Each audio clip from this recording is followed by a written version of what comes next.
Hello friends, आपका हमारे next video में स्वागत है। अभी तक आपने पढ़ा था रसायन विज्ञान क्या होता है, रसायन विज्ञान की उत्पत्ति और पदार्थ और ऊर्जा में संबंध पढ़ा था। ओके, हम पढ़ते हैं रसायन विज्ञान के जनक कौन है। तो ध्यान रखिएगा, रसायन विज्ञान के जनक लैवोसियर हैं। और इससे पहले जान लेते हैं कि केमिस्ट्री का यानी रसायन विज्ञान का क्या महत्व है, क्या इम्पोर्टेंस है इसका। तो आप लोग ध्यान रखिएगा, कृषि के क्षेत्र में यानी जितने भी पेस्टिसाइड या फर्टिलाइजर्स या जितने भी दवाइयाँ आती हैं वो सभी केमिस्ट्री की ही बनी होती हैं। या आप देखें तो औषधि क्षेत्र में यहाँ पर भी रसायन विज्ञान का विशेष महत्व रहता है, क्योंकि मेडिसिन जितने भी बने होते हैं वो सभी किससे बने होते हैं, केमिस्ट्री से यानी केमिकल से।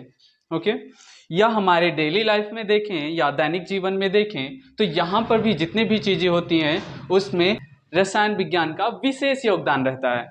जैसे कि हमारा जो पूरा बॉडी बना होता है ये सभी किससे बना होता है, कार्बन से बना होता है। यानी अगर देखें तो हमारे पूरे डेली लाइफ में या दैनिक जीवन में या हमारे शरीर में देखें तो यहाँ पर ऑल टाइम केमिकल रिएक्शंस होते रहते हैं प्रत्येक क्षण।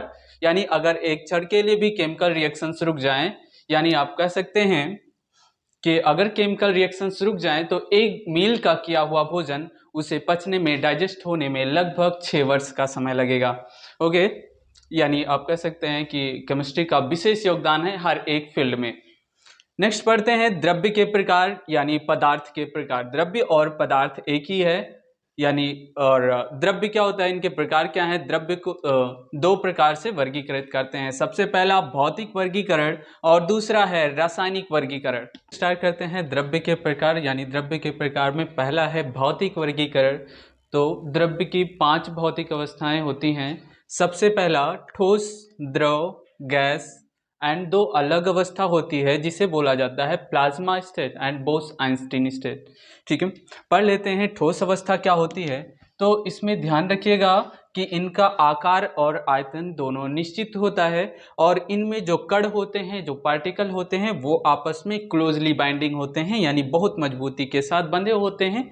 और दूसरा है द्रव अवस्था, यानी इनका आयतन निश्चित परंतु आकार अनिश्चित होता है। इनमें कण आपस में मजबूती से नहीं बंधे होते हैं, यानी इसमें जो कण होते हैं वो आपस में मजबूती से नहीं बंधे होते हैं, यानी लूजली बाइंडिंग होता है, पार्टिकल्स का आपस में लूजली बाइंडिंग होता है। नेक्स्ट है गैसेस स्टेट। इसमें क्या होता है, इनका आकार और आयतन दोनों अनिश्चित होता है, ना इनका आकार निश्चित होता है और ना ही आयतन निश्चित होता है। इनमें जो कण होते हैं वो आजाद तरीके से घूमते रहते हैं, फ्रीली मूवेबल पार्टिकल होते हैं गैसेस स्टेट के। और 2 अलग स्टेट्स पाए जाते हैं, एक प्लाज्मा स्टेट होता है, एक बोस-आइंस्टीन स्टेट होता है। इसे नहीं पढ़ना होता है, यानी आप आगे पढ़ेंगे, अभी इसके नहीं पढ़ना है।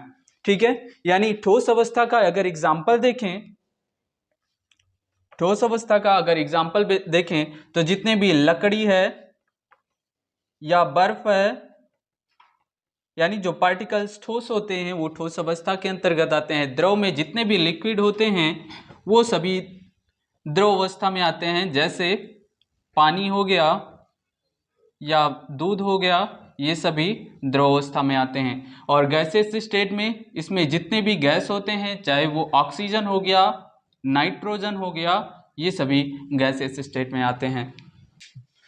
ओके, नेक्स्ट बढ़ते हैं रासायनिक वर्गीकरण। रासायनिक वर्गीकरण को भी 2 प्रकार से वर्गीकृत किया गया है। पहला होता है शुद्ध पदार्थ और दूसरा होता है अशुद्ध पदार्थ। शुद्ध पदार्थ में इसे भी 2 पार्ट्स में डिवाइड किया गया है। एक होता है तत्व जिसे इंग्लिश में एलिमेंट बोलते हैं, दूसरा है यौगिक जिसे इंग्लिश में कंपाउंड बोलते हैं। तत्व क्या होता है, तत्व ऐसे शुद्ध पदार्थ होते हैं जिनको किसी भी भौतिक या रासायनिक विधि द्वारा ना तो तोड़ा जा सकता है और ना ही बनाया जा सकता है। यानी तत्व को किसी भी भौतिक या रासायनिक विधि द्वारा ना तो तोड़ा जा सकता है और ना ही बनाया जा सकता है। अगर बात करें यौगिक की यानी कंपाउंड की, तो इसमें भी 2 या 2 से अधिक परमाणु आपस में एक निश्चित अनुपात में मिले होते हैं, जुड़े होते हैं। इसमें 2 भी परमाणु कह सकते हैं या 2 पदार्थ कह सकते हैं, आपस में एक निश्चित अनुपात में जुड़े होते हैं। इनका जो अनुपात होता है, रेशियो होता है, वो डेफिनिट होता है। जैसे बात करें अगर H2O, फॉर एग्जांपल बात करें H2O, तो H2O H2O में जो अनुपात है हाइड्रोजन और ऑक्सीजन का, वो हमेशा 2:1 ही रहेगा, चाहे वो जल का मीडियम कुछ भी हो, चाहे कहीं से भी जल को प्राप्त किया जा सके, चाहे तालाब का पानी हो, झरने का पानी हो, समुद्र का पानी हो, नदी का पानी हो, ठीक है। ये जितने भी इसका जो रेशियो होगा कभी भी बदलेगा नहीं, 2:1 ही रहेगा। अगर बात करें नेक्स्ट आते हैं अशुद्ध पदार्थ में। अशुद्ध पदार्थ को मिश्रण भी बोलते हैं। मिश्रण और यौगिक में थोड़ा असमानता होती है। क्या असमानता होती है? मिश्रण में भी दो चीजें आपस में जुड़े होते हैं और यौगिक में भी दो चीजें आपस में जुड़ी होती हैं, लेकिन अंतर क्या होता है कि इसमें अनिश्चित यानी किसी भी अनुपात में जुड़ सकते हैं मिश्रण में, और यौगिक में ऐसा नहीं होता है, इसमें एक निश्चित अनुपात में जुड़े होते हैं। मिश्रण में किसी भी अनुपात में दो या दो से अधिक चीजें जुड़ सकती हैं। इसके भी दो प्रकार होते हैं, एक होता है समांगी मिश्रण और दूसरा होता है विषमांगी मिश्रण। समांगी मिश्रण को इंग्लिश में ही क्या बोलते हैं? होमोजीनियस मिक्सचर, और विषमांगी मिश्रण को हेट्रोजीनियस मिक्सचर बोलते हैं। होमोजीनियस मिक्सचर क्या होता है? ऐसा मिश्रण होता है होमोजीनियस का जिसे हम बोलते हैं यूनिफॉर्म कंपोजिशन। यूनिफॉर्म कंपोजिशन का मतलब होता है एक समान संगठन, यानी अगर संगठन एक समान है, यानी दो चीजें अगर आपस में मिलाई गई हैं और दोनों का संगठन जो है, जो मिला है, वो एक समान हो जाए तो उसे कहते हैं समांगी मिश्रण। फॉर एग्जाम्पल, जैसे नींबू और पानी का मिश्रण देखें तो नींबू जब पानी में मिलाते हैं तो वो क्या एक समान हो जाता है, तो उसे क्या कहेंगे? समांगी मिश्रण कहते हैं। चीनी और पानी का मिक्सचर देखें तो चीनी को भी पानी में जब घोला जाता है तो उसका संगठन एक समान हो जाता है। और अगर बात करें हेट्रोजीनियस मिक्सचर यानी विषमांगी मिश्रण की, तो इसमें इसका जो कंपोजिशन होगा वो नॉन यूनिफॉर्म होगा। क्या होगा? नॉन यूनिफॉर्म होगा। इसमें कंपोजिशन नॉन यूनिफॉर्म होता है, यानी अगर दो या दो से अधिक चीज़ों को आपस में मिला रहे हैं तो वो एक समान संगठन नहीं होगा। इसका कंपोजिशन विषमांगी मिश्रण का एक समान कभी नहीं होगा। जैसे चीनी और बालू का मिश्रण देख लें तो चीनी और बालू एक समान नहीं होते हैं, उसमें बालू को अलग और चीनी को अलग कर दिया जा सकता है। या अगर हम कहें बालू और पानी का मिक्सचर, तो बालू भी पानी में डिसॉल्व नहीं होता है, उसमें भी हम लोग अलग कर सकते हैं। ओके, जो मैटर होता है यानी द्रव्य होता है, इसके दो पार्ट्स होते हैं, यानी अगर कह सकते हैं दो चीज़ों से मिलकर बने होते हैं या दो पार्ट्स होते हैं। पहला होता है एटम यानी परमाणु और दूसरा होता है अणु। परमाणु में क्या होता है? यह जो परमाणु होता है वो तत्व का सबसे सूक्ष्मतम कण होता है, और अगर आप कह सकते हैं तो परमाणु को तत्व कह सकते हैं।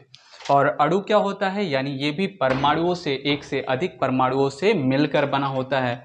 या अगर कहें तो इसमें एक पार्टिकल्स होते हैं, ये रासायनिक अपक्रिया में भाग ले भी सकता है और नहीं भी ले सकता है, दोनों कंडीशन होते हैं परमाणु के साथ।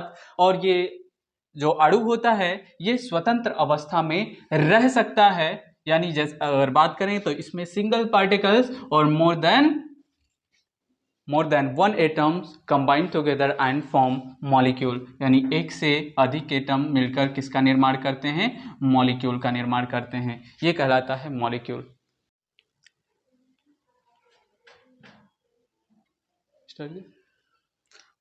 ओके, नेक्स्ट स्टार्ट करते हैं मापन की भौतिक राशियां, यानी मापन की राशियां क्या होती हैं। सबसे पहले मापन के लिए दो सिस्टम इंट्रोड्यूस हुए थे। सबसे पहला इंग्लिश सिस्टम था और दूसरा मैट्रिक सिस्टम था। इंग्लिश सिस्टम कुछ समय बाद फ्लॉप कर गया, उसका उपयोग बंद हो गया, और हम आज यूज करते हैं मैट्रिक, या जिसे मीट्रिक सिस्टम बोलते हैं। इनमें 7 भौतिक राशियां दी गई हैं। सबसे पहला जैसे लंबाई है, लंबाई का जो राशि का प्रतीक है उससे L से डिनोट करते हैं, और इसका SI यूनिट यानी SI मात्रक क्या है? SI का मतलब क्या है? International system. इसका मात्रक क्या होता है? लंबाई का मीटर होता है, और इसका प्रतीक M से डिनोट करते हैं। नेक्स्ट है द्रव्यमान। द्रव्यमान में राशि के लिए जो प्रतीक है वो M है, M से मास होता है, और इसका जो SI यूनिट है वो किलोग्राम है, जिसे kg से डिनोट करते हैं। नेक्स्ट है समय। समय का जो राशि के लिए प्रतीक है वो स्मॉल t है, और इसका जो मात्रक होता है वो सेकेंड होता है, और इसका SI मात्रक का प्रतीक जो है वो स्मॉल s से डिनोट करते हैं। नेक्स्ट है विद्युत धारा। विद्युत धारा में इसका जो राशि के लिए प्रतीक है वो I है और इसका जो SI मात्रक का नाम है वो एम्पियर है और इसे A से डिनोट करते हैं। नेक्स्ट है ताप। ताप का जो राशि के लिए प्रतीक है वो कैपिटल T है और यहाँ पर SI मात्रक का नाम है केल्विन और केल्विन को K से डिनोट करते हैं। नेक्स्ट है पदार्थ की मात्रा, यानी पदार्थ की मात्रा जो राशि के लिए प्रतीक है वो स्मॉल n है और SI यूनिट इसका मोल होता है और इसका जो मात्रक भी है उसे मोल से डिनोट करते हैं। नेक्स्ट है ज्योति तीव्रता। ज्योति तीव्रता को IB से डिनोट करते हैं और इसका जो SI मात्रक होता है, नाम होता है वो कैंडेला है, इसे CD से प्रदर्शित करते हैं। नेक्स्ट आगे पढ़ेंगे कि इसमें जो इसका भौतिक राशि है लंबाई, द्रव्यमान, समय, विद्युत धारा, ताप, पदार्थ की मात्रा, ज्योति तीव्रता, ये कहाँ से इंट्रोड्यूस हुआ है, ठीक है, और आगे हम इसके बारे में पढ़ेंगे। Okay, thanks for watching.